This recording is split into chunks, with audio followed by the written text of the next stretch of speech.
গ্রামের নাম শান্তিপুর। একপাশে বয়ে চলেছে শীর্ণকায়া নদী, আর তার উপরে বাঁশের সাঁকো। এই সাঁকোটি ছিল অনির্বাণ আর মেঘলার দেখা হওয়ার গোপন ঠিকানা। অনির্বাণ ছিল গ্রামের শুদ্ধাচারী ব্রাহ্মণ পরিবারের একমাত্র ছেলে, শান্ত স্বভাবের মেধাবী ছাত্র। আর মেঘলা সেই একই পাড়ার তরুণ সুন্দরী এক তরুণী, যার হাসিতে যেন সর্ষে খেতে রোদের ঝিলিক দিয়ে উঠত।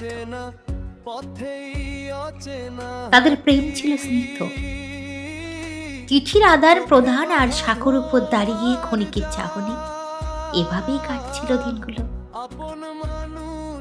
কিন্তু নিয়তি ছিল নিষ্ঠুর।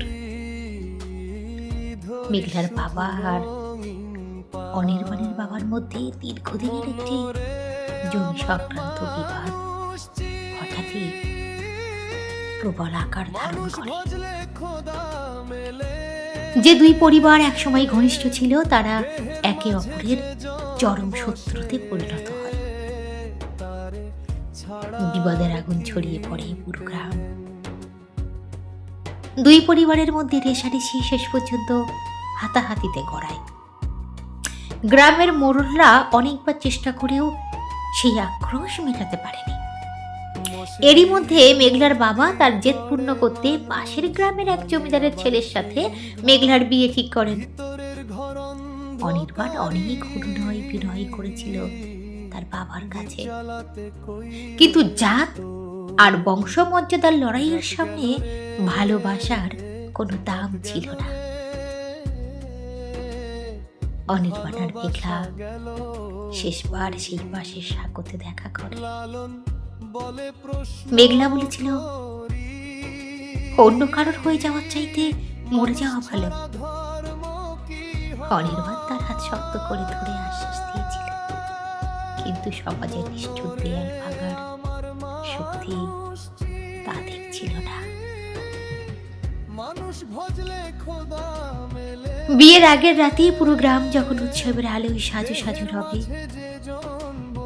তখন মেঘলা নিঃশব্দে বেছে নেয় চরম পথ। সে নিজের শয়নকক্ষে গলায় ফাঁস লাগিয়ে আত্মহত্যা করে। পরের দিন সকালে খবরটা দাবা নলের মতো ছড়িয়ে পড়ে। অনির্বাণ যখন খবরটা পায়, সে তার সবটুকু চেতন হারিয়ে ফেলেছিল। প্রিয়তমার মৃত্যু সংবাদে সহ্য করার মতন ক্ষমতা তার ছিল না।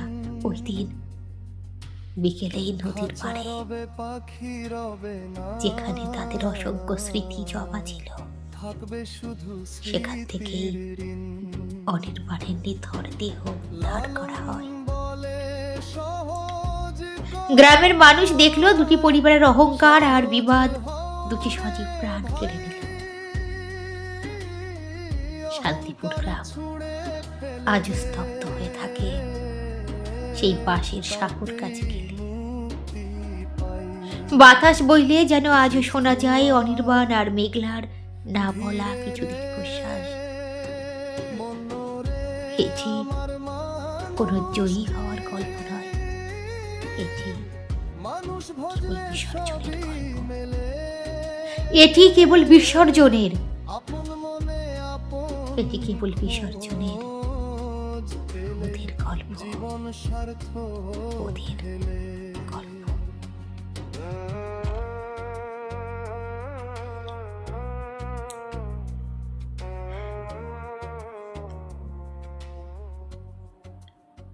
গদ্য কবিতা ওদের গল্প, কবি শুভেন্দু মুখার্জি।